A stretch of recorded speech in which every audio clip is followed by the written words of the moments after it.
Hello again everybody, and welcome back to my workshop for another of my Jeti clinics. And now that I have a shiny new DS24, I have the option to run the 900 megahertz backup system. So let's take a little look at that. You can do this with the 24s or the 12s. And the new DC16 Mark II that's coming also has a 900 megahertz backup. But that, and I think the 12 have what Jeti is calling a sort of new generation 900 megahertz backup. So I think it's incompatible receivers with the 24. I don't know. You got to check that you're buying the right type of 900 receiver. And I don't think the new generation's even on sale yet for the 12. So just be wary when you do. But for the moment, I've got a 24 and I can get the 900 receiver. Here it is. I haven't stuck my hand into my wallet for one yet, so this is very kindly on loan from Bernie at Jeti UK, who has lent me a lot of equipment for making these videos. Very kind of him. So I haven't taken the aerials out of their packet, but there's two of them and there's this sort of funny T-shape. Okay, it says on there it's an RSAT 900, which makes you think, oh, it's like the 2.4 gig RSAT. Well, really, it's much more like a Rex 3 receiver, where the RSAT has just two ports, basically a PPM and an XBus port. The RSAT 900 has four ports. As you can see, you can choose them to be expander ports as well. So those of you used to the Rex 3 receiver, it's really much more like that. And how do we connect it up? Well, in this video, I'm just showing straightforward connection to a Rex receiver. So it could be a Rex or a Rex Assist. If you wanted to connect it up to the older R receiver, you can do it from, what was it? Was it the 10 channel and above, I think? The lower channel R receivers don't have a PPM input. They can have a PPM output, but not an input.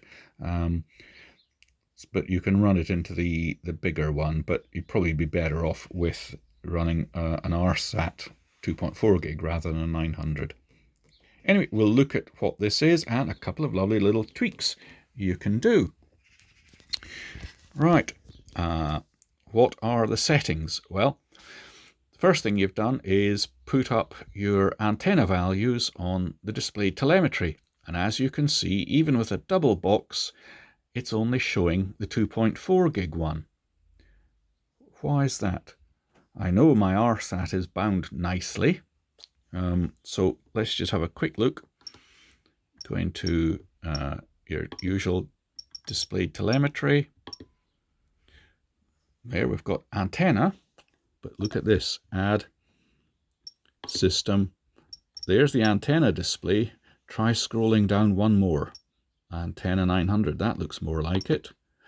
We don't need double size, and I can change the main one back to a single size as well. There we go. There we are.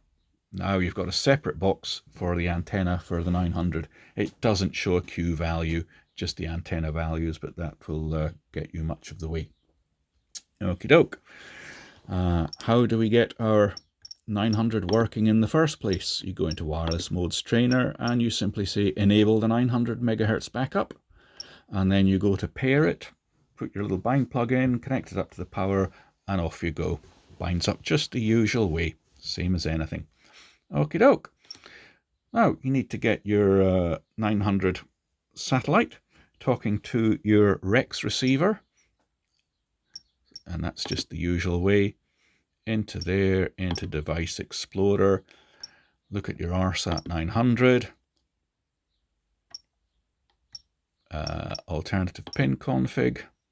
Here we are, here's the output pins. You can see we've got two expander ports. So socket number 2 is expander port 1, socket number 3 is expander port 2. If we have a look down here, I have plugged into socket number 2, which is expander port 1, and therefore I've come down here and I've chosen XBus because I want it to be outputting XBus data. And that's the 900 set up. Now we need to set the incoming receiver to take that. So alternative pin config. I'm plugged into expander port 1, not expander port 2, over here, expander port 1. So we scroll down to expander port 1, which is at the end of the list, and set it as an XBus input backup. So it's exactly the same as you'd do if you were plugging in an RSAT or a REX3 as a backup to your REX receiver. Exactly the same settings. And now it will all work. Whoopie-doo. There is just one other option which I thought of, and I've checked with Jeti, and that is, you might think, well, can't I have a backup 2.4 as well as my backup 900? Yes, you can. You can take your little RSAT 2.4 gig or a REX3 or any others, and you can plug that into expander port 1 and plug your 900 into expander port 2, set expander port 2 of course to XBus input backup, and then you'll have your main receiver working first. If it loses signal, it'll take it from the RSAT, and if both of them lose it because 2.4 is swamped, failed, whatever, it will pick it up from there, the 900, and take it in at E2. And Jeti tells me it's best to plug your 2.4 backup into E1 and your 900 into E2, because the receiver will query E1 first before it sends a query to E1 before it sends a query to E2. So it would pick up the 2.4 first before the 900. So it's better to plug your 2.4 into E1 and your 900 into E2. But if you're just using one of them alone, plug it into E1. Okay? Wouldn't hurt to plug it into E2, but if you're using both, primary into E1, secondary into E2. Okay, that's just another option to confuse you there. Now then, you'll want to test it. And we do it the usual way. Go into your transmission, disable the primary module, or disable secondary if you're running a backup 2.4, disable all transmissions, or disable all except the 900 megahertz backup. And if you're running a couple of 2.4 gig receivers in dual path or cloned or whatever, this would be the one to choose to check your 900 megahertz backup is working. So with everything running, here's my servo. Does it work? Yep. And we'll disable everything bar the 900 backup. Yes. Does my servo still work? Yes. So the 900 backup is doing its job beautifully. Let's go back over here. We'll go back to the front screen, and we can see that when the alarm disappears, there, the 2.4 gig has gone down. My backup receiver is receiving nicely, and as we've seen, it's going. Now, here's something else. Switched to backup, it says there. As you can see, that's nice to have that warning. But if you're flying along, you shouldn't be looking down at the screen. Well, not in my opinion anyway. And that beep, beep, beep warning doesn't really tell you a lot, does it? It's going to frighten you. You think, ooh, what's that noise?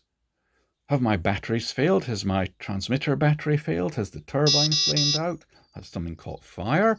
Is it warning me of low something else? I don't know.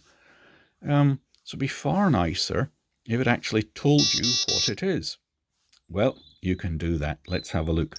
Menu. Go down to System. Down to System Sound. Scroll down here. There we are. Switched to backup is the error it's found, and the file it's playing is t_error.wav, which is that beep beep beep noise. So I went to the rc-thoughts.com, Tero Salmonen's very helpful website where he has the text-to-speech converter. And I picked up, or I made, I should say, a rather more helpful one.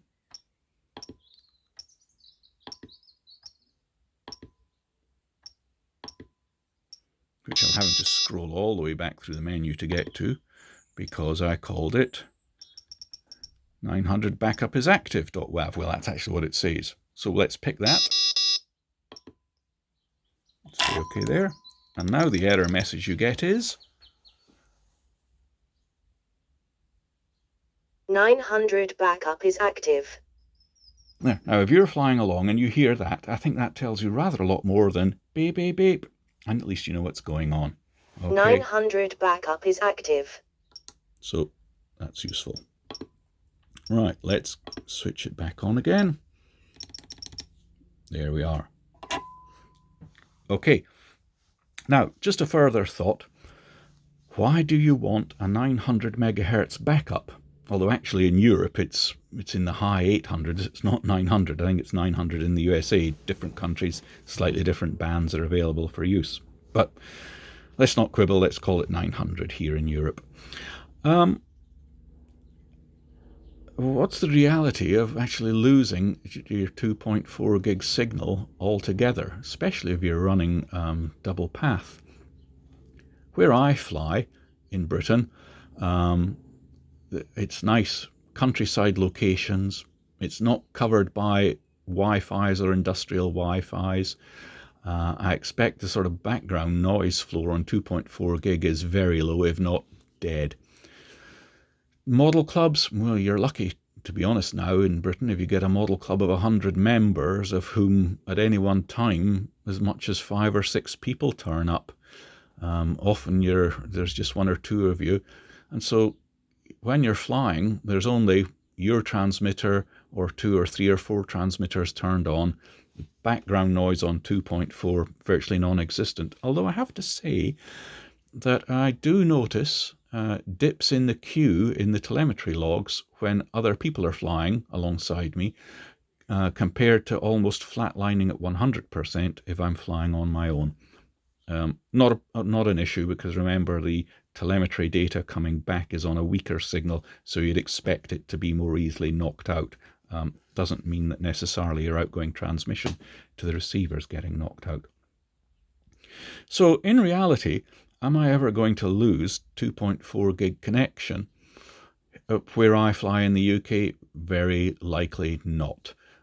Even at a jet meeting where 100 people turn up, there might be maybe a dozen transmitters turned on. I've never been aware of anybody having the slightest control issue, certainly in all my telemetry logs that I've looked at in Jeti and prior to that in Wetronic. You get little dips in signal, but never anywhere near a loss of it.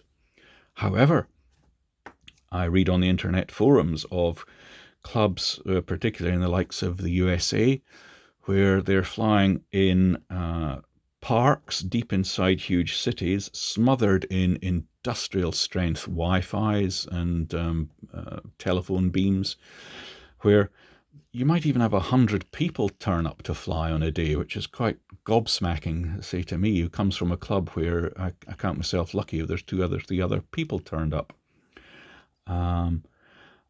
Or at some of these huge meetings in America, like Top Gun, Joe Null, and some of the others, where, again, there's vast numbers of people turned up and are flying on multiple flight lines. And again, with the industrial grade Wi-Fi running across the fields, 2.4 noise floor is very high. In a situation like that, I would be running the 900 backup without a doubt. Here in the UK, probability is I'll never lose 2.4 gig signal. But I only need once in all my decades of model flying to have a jet go in and fireball because the 2.4 gig dropped out for whatever reason, and suddenly the cost of a 900 backup would seem very, very cheap. So I suspect I am going to start buying these and fitting them to my jets and maybe my huge 7-meter glider, that kind of thing. Rumour has it that the police forces are starting to get some 2.4 jammers to deal with errant drones, but whether that would cause us any problem is debatable.